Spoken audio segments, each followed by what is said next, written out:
happen, right? Like, because in the 60s, in the golden era of folk music, there was gospel singing as part of folk music. Joan Baez singing Amazing Grace, right?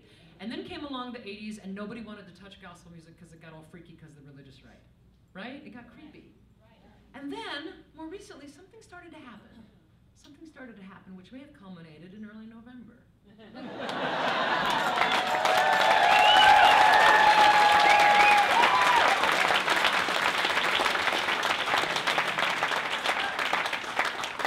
And you now have a president-elect who is very comfortable talking about his Christian faith. Isn't that interesting? And mostly talking about the social gospel and how we treat our fellow man. So I want to say, friends, I think maybe we brought gospel music back. I'm not sure it's hot like Jesus is just all right with me.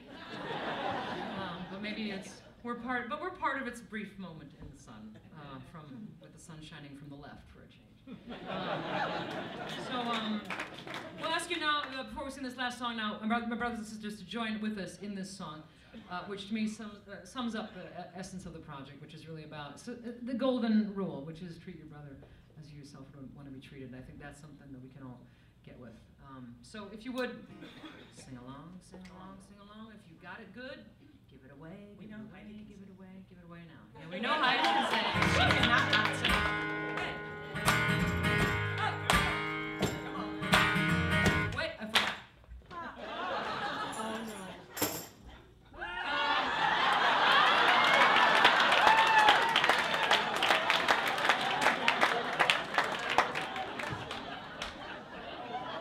I got this last week at Guitars, Guns, and Gold in Houston. When you go to Texas, that's where you find little gems like this. This is indeed the Christian tambourine, my friend. There it is, the one and only Pandero Cristiano, made in Israel, the Holy Land. And this is just the kind of, so I have to ask Trina if you would be kind enough to play the ichthus.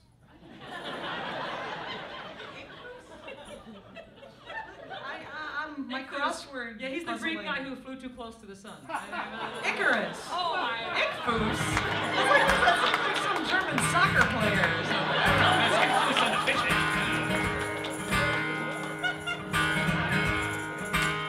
I got plenty of pencil. What do I do? I got plenty of pencil. What do I do? I got plenty of pencil. What do I do now? I go out and help somebody.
to hell.